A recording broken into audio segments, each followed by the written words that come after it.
Iran, Israel, America युद्धाचा परिणाम आखाती देशात कांद्याची कमी झालेली निर्यात, देशांतर्गत विविध राज्यातनं कांद्यांची वाढलेली आवक, कांदा दरात यामुळे घसरण झाली आहे। सध्या नाशिक जिल्ह्यातल्या कांदा बाजार समित्यामध्ये कांद्याला सरासरी 700 ते 800 रुपये प्रति क्विंटल भाव मिळतोय। ऐन सणासुदीच्या दिवसात कांद्याचे भाव सातत्याने घसरत आहेत, त्यामुळे शेतकरी अडचणीत सापडले आहेत। कांद्याला हमी भाव द्या किंवा विकलेल्या कांद्याला प्रति क्विंटल 500 रुपये अनुदान द्या, अशी मागणी कांदा उत्पादक शेतकऱ्यांनी केली। हेही शक्य नसेल तर गांजा पिकवण्याची परवानगी द्यावी, अशी संतप्त मागणी शेतकऱ्यांनी केली आहे। भारत देशाच्या पंतप्रधानांच्या हातात आहे आता का बांगलादेशचं गव्हर्नमेंटला आपला मालच जात नाही, तरी बांगलादेशची निर्यात लवकरात लवकर खुल्ली करावी।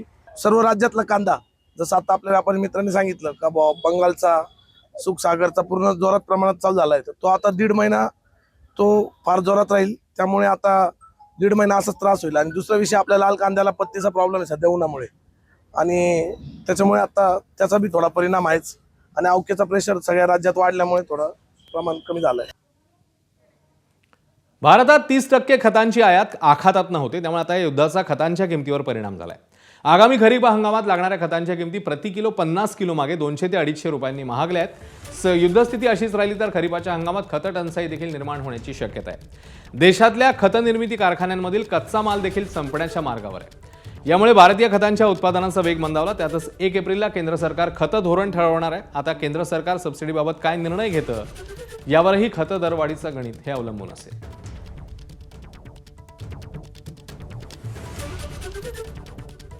आता बातमी गारपिटी संदर्भातली आहे। धाराशिवमध्ये गारपिटीने शेतकरी अक्षरशः उद्ध्वस्त झालाय। अनेक भागात हरभरा, गहू, डाळींची पिकणी, फळबागा या जमीनदोस्त झाल्याचं दिसून आलं। बाजारभाव मिळत नसल्यानं शेतात काढून ठेवलेल्या कांद्याचा गारपिटीने अक्षरशः चिखल झालाय। पावसामुळे कांद्याचा ढिगारा जाग्यावरच सडलाय। द्राक्षापाठोपाठ कांदा शेतीचंही पावसाने मोठं नुकसान केलंय। एकरी 50-60 हजार रुपये खर्च आहे। नुकसान तर आता ती हिशोब नाही नुकसानीचा। म्हणजे काय, आज 50-60 हजार रुपये खर्च केला आणि त्याच्यापासून 1 बी रुपया मिळाला नाही की मग किती नुकसान घरी धरा सांगा। काल अचानकच 4-4:30 सुमारास पाऊस आला, भरपूर नुकसान झाले शेतकऱ्याचं।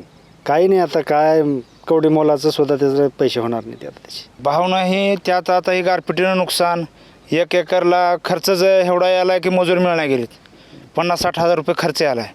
आणि आता हे मार्केटला जर कांदा जाणारच नाही, हे आमचं पूर्णच नुकसान झालेलं आहे। एबीपी माझा, उघडा डोळे बघा नीट।